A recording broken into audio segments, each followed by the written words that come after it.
అమ్మటం కొనటం అంటే అది రాజకీయం. మళ్ళీ ప్రభుత్వం అమ్మలేదా, మీ ప్రభుత్వం అమ్మలేదా, మీరు 10 ఏళ్లలో అమ్మలేదా, ఇందాక తాడూరు గారు చెప్పినట్టు ఉస్మానియాలో డబుల్ బెడ్రూమ్లు కట్టాలని మీరు ఆలోచన చేయలేదా, ఇదొక అంశం. బాలరాజు గారు. ముందుగా పివి గారు, మీకు అదేవిధంగా బిగ్ టీవీ ప్రేక్షకులకి, ప్యానెల్లో ఉన్నటువంటి కో ప్యానలిస్టులందరికీ నమస్కారం.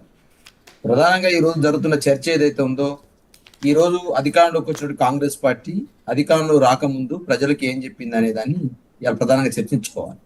అధికారంలో రాకముందు ఇదే రేవంత్ రెడ్డి గారు గత ప్రభుత్వాన్ని విమర్శిస్తూ భూములు అమ్ముకుంటూ పోతే, భూములు వేలంపాట చేసుకుంటూ పోతే శ్మశానానికి కూడా గుంట జాగ మిగలదని మాట్లాడినటువంటి రేవంత్ రెడ్డి గారు ఇలా ఏ ఉద్దేశంతో ఇలా హెచ్సియు భూముల్ని అమ్మకానికి పెట్టినాడు, ఏ ఉద్దేశంతో హెచ్సియు భూముల్ని ఇలా కార్పొరేట్ కంపెనీలకు అప్పచెప్పాలని చూస్తూ ఉన్నాడు అనే దాని మీద చర్చ. ఓకే, ఒకవేళ భూముల్ని ఎందుకు కేటాయించారు విశ్వవిద్యాలయానికి? ఆ రోజు భవిష్యత్తుకు పునాది లాంటిది అని చెప్పేసి, భవిష్యత్తుకు మేధస్తులు మేధావులు తయారు చేసేటువంటి విద్యా కేంద్రాలుగా మిగులుతుంది కాబట్టి హెచ్సియుకి ఆ రోజు 2300 ఎకరాలు కేటాయించినారు. ఆ 2300 ఎకరాల నుంచి మరి అలా గతంలో 2003-2004 ప్రాంతంలోనే ఆ రోజు ఒక స్పోర్ట్స్ సంస్థకు దాన్ని కేటాయించడం, ఆ రోజే విద్యార్థి లోకమంతా కూడా దానికి వ్యతిరేకంగా పోరాడడం, తదనంతరం దీనికి బదులుగా ఇంకో దగ్గర కేటాయిస్తున్నామని చెప్పినప్పటికీ విద్యార్థులు, విద్యార్థి సంఘాలు, ప్రొఫెసర్లు, పర్యావరణవేత్తలు, ఆ రోజున్న మేధావి వర్గం అంతా కూడా దీన్ని ఒప్పుకునే లేదంటే బదులుగా కేటాయించిన భూముల్ని మళ్ళీ వేరే ఇన్స్టిట్యూట్స్ కూడా కేటాయించిన సందర్భాన్ని గుర్తు చేస్తా ఉన్నాం. కాబట్టి ఆ భూములు అనేవి ఒకవేళ ఎస్యూ భూములు కానట్టయితే బదులుగా ఎందుకు భూములు కేటాయించినట్టు, ఒకవేళ దాన్ని ఒప్పుకోకపోతే ఆ కేటాయించిన భూములు వేరే సంస్థలకు ఎందుకు అప్పగించినట్టు. కాబట్టి 100% జీవో తేవడం వల్ల అదే తాడురన్న నువ్వు మంచిగా మాట్లాడినా, నేనేం అబ్జెక్ట్ చెప్పలే, నువ్వు మంచి చాలా గొప్పగా చెప్పినావు, నేనేం కాదంటే. కాబట్టి నేనేమంటున్నంటే ఆ భూములు ఎస్యూ భూములు అనేది ఆ పోరాటం ద్వారా 2003-2004లోనే తేలిపోయింది కాబట్టి ఎస్యూ భూములు ఎస్యూకే ఉన్నవి. కానీ తదనంతరం ఆ భూములు 50,000 ఎకరం చొప్పున ఆ రోజున చంద్రబాబు నాయుడు గవర్నమెంట్ కేటాయించడం ద్వారా ఆ రోజు మళ్ళీ టీజేఐసీకి దాన్ని రాజశేఖర రెడ్డి రద్దు చేయడము, తర్వాత టీజేఐసీకి దాన్ని అప్పగించడము, ఇవన్నీ అయిన తర్వాత వాళ్ళు ఎప్పుడైతే కేటాయించిన వాళ్ళు చంద్రబాబు నాయుడు కేటాయించిన భూములు వాళ్ళు కోర్టుకు పోయినారు. అది మార్చిలో తీర్పు వచ్చింది. 2024 మార్చిలో, 2000 డిసెంబర్ 23లో గవర్నమెంట్ వచ్చింది. 3 నెలల్లో తీర్పు వచ్చింది.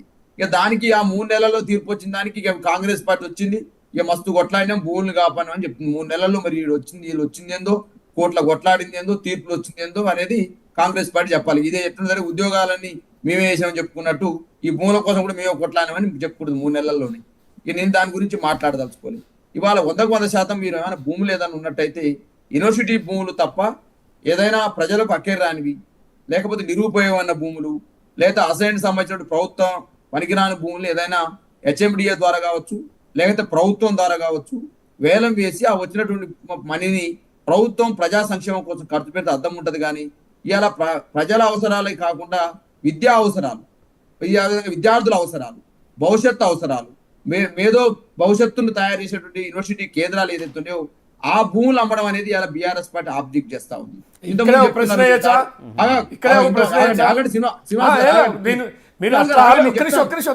అట్లా ఆలోచించడం తప్పు అని చెప్తున్నారు. 100% నేను కూడా అంగీకరిస్తా.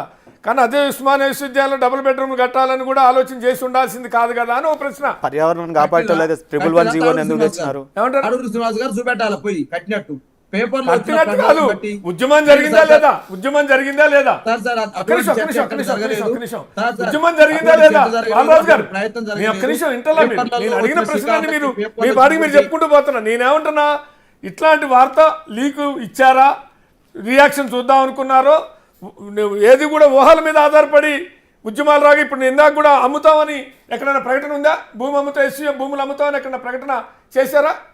ఎందుకు వచ్చింది అంటే 400-500 బుల్డోజర్లు ఎందుకు వచ్చినాయి? మీరు ఆ ప్రశ్నకి ప్రశ్న కాదు బాలరాజు గారు, ప్రశ్నకి ప్రశ్న కాదు. ఒక్క నిమిషం, ప్రశ్నకి ప్రశ్న కాదు. బుల్డోజర్లు ఎందుకు వస్తాయంటే జడ్జిమెంట్ వచ్చాక అద్దులు మీకు నాకు భూ తగాదా జరిగినప్పుడు హైకోర్టు సుప్రీంకోర్టు పరిష్కారం ఇచ్చినప్పుడు సహజంగా పొజిషన్లో తీసుకుంటారు. గవర్నమెంట్ మాది అని క్లెయిమ్ చేసుకుంది కాబట్టి పొజిషన్లో తీసుకుంటారు. ఎందుకు వచ్చినాయంటే బుల్డోజర్లు వచ్చినాయంటే అమ్మకానికి అని మీరు తాత్పర్యం ఇవ్వచ్చు, పద్యానికి తాత్పర్యం చెప్పచ్చు, తాత్పర్యం అదే కరెక్ట్ అని మీరు అనొచ్చు. నేనేమంటున్నా, తాత్పర్యం అది కాదు. తీర్పు వచ్చిన తర్వాత పొజిషన్లో తీసుకోవడానికి పోయారు.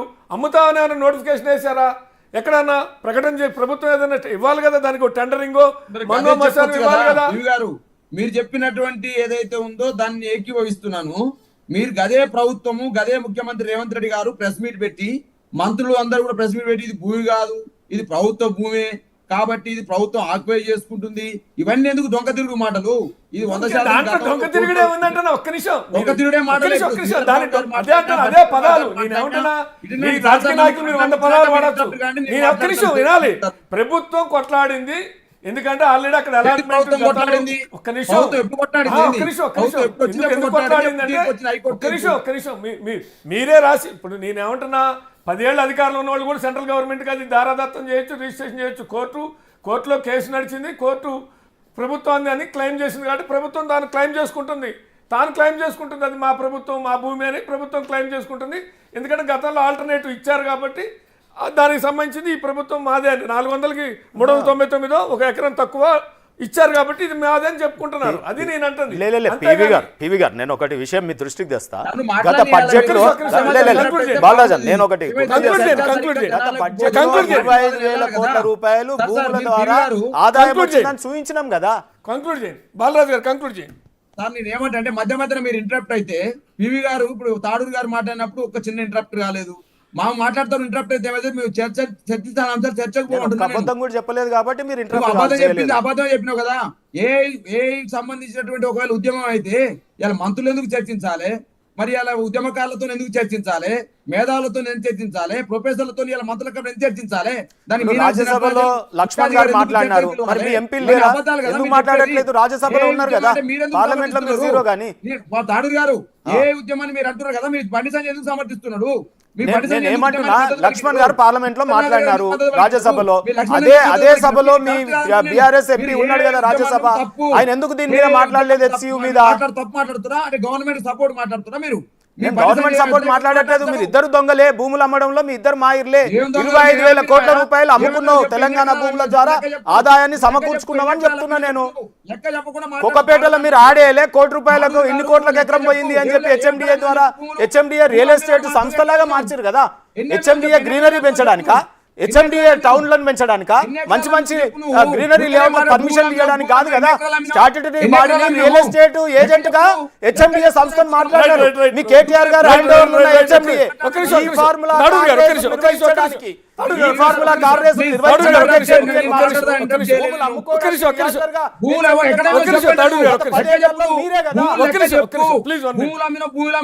బట్టగాల్చి మీదేయడం కాదు. భూములు ఎక్కడ చెప్పు, పలానా ప్రాంతంలో గిన్ని ఎకరాలు, పలానా ప్రాంతంలో గిన్ని ఎకరాలు మీరు చెప్పు, గిన్ని పైసలు వచ్చినాయని చెప్పు. ఊకనే చెప్పకుండా భూముల గత ప్రభుత్వం చెప్పేసి మాయమాట చెప్పుడు కాదు కదా. భూములు అమ్మలేదని చెప్తారా బాలరాజు గారు? భూములు మేము యూనివర్సిటీ భూములు అమ్మలేదు, యూనివర్సిటీ భూములు అమ్మలేదు, యూనివర్సిటీ ప్రజా ఉపయోగమైన భూములు అమ్మలేదు. ప్రజా ఉపయోగం లేవు అంటే దాంట్లో ఉంటాయా ప్రజా ఉపయోగం లేనివని భూములని? ఎక్కడ గౌరీ గారిని అడుగుతాయి విషయం. గౌరీ గారు గుట్టలు ఇప్పుడు అన్ని గుట్టలు అల్లే అమ్మారు. ఉపయోగం లేదు. ఇప్పుడు ఉప్పల్ బాగా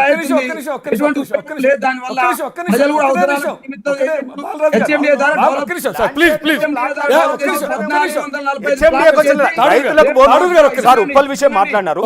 మన నియోజకవర్గం హెచ్ఎండిఏ లేఅవుట్ చేసి ఉప్పల్ బగాయత్లో రైతులకు ఇయ్యగా మిగిలినటువంటి హెచ్ఎండిఏ ప్రభుత్వ స్థలాలని మీరు స్కూల్ కట్టడం ఉప్పల్కి ఒక స్కూల్ కట్టిరా, దవాఖానా కట్టిరా, ఏం చేసిరా? కమర్షియల్ అమ్ముకున్నారు. గౌరీ